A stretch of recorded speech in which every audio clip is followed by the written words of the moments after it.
If women start treating you differently the moment you stop chasing, this video will explain why. And no, it's not because you learned a trick. It's because you stopped treating yourself like you're negotiable. If every woman in your life follows the same pattern, she's warm at first, she enjoys the attention, then the moment you care, she pulls away or keeps you around as a backup. This video is not about women. It's about the one internal setting you've been carrying into every relationship without realizing it.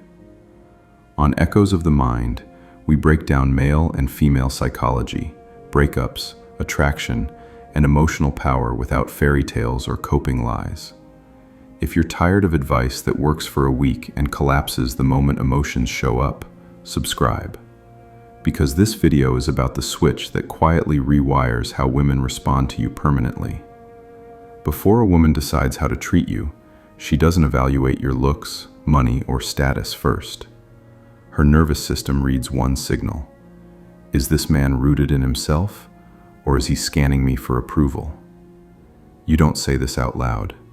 You don't even think it consciously, but your body leaks it. If your energy says, "Please like me, please don't lose interest, please let this go well," then every compliment you give, every joke you make, and every nice gesture you offer gets processed as performance, not presence. You think you're being impressive. She feels you negotiating for her reaction. Women don't respond to effort. They respond to positioning. There is a version of you that is always trying to manage the outcome. It edits your words mid-sentence, softens your opinions, overshares to seem safe, and apologizes for existing the second someone looks slightly annoyed. That part of you keeps asking silent questions. Did I say the wrong thing? Is she bored?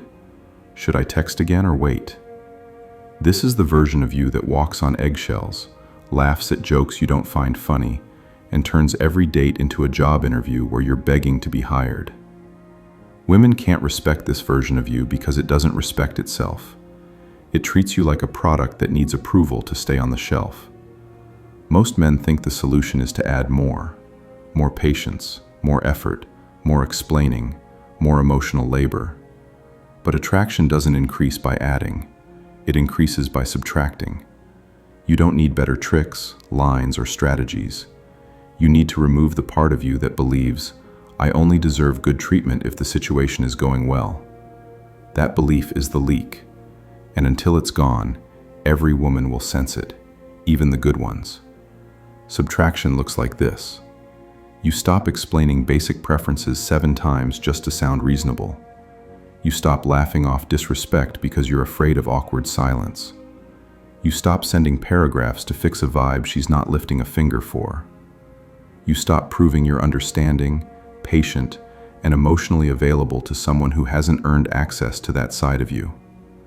You're not becoming colder. You're turning off the "please pick me" software that's been running in the background since your first rejection taught you love is something you have to earn. When outcome management disappears, what's left is rootedness.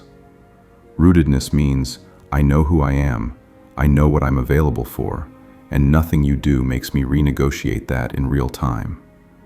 From the outside, it looks subtle. You speak slower. You don't rush to fill silence. You don't explain your boundaries like you're on trial. You say no, and you let it stand. When she pulls away, you don't sprint after her. You simply stop walking towards someone who's walking away. Her nervous system reads this clearly. This man isn't chasing my mood. He's not begging to be chosen. If I act sloppy, I lose access. That's when her behavior starts adjusting upward, instead of you shrinking to keep her comfortable. Most tests aren't about destruction.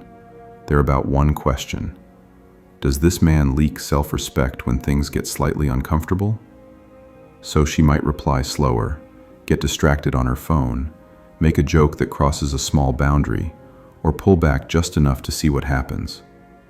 If your tone changes, you over-explain, you chase clarity, or you perform harder, you've answered the test. Your stability is negotiable. But if your mood doesn't crash, your standards don't move, and your presence stays grounded, she realizes this man won't trade self-respect for temporary approval.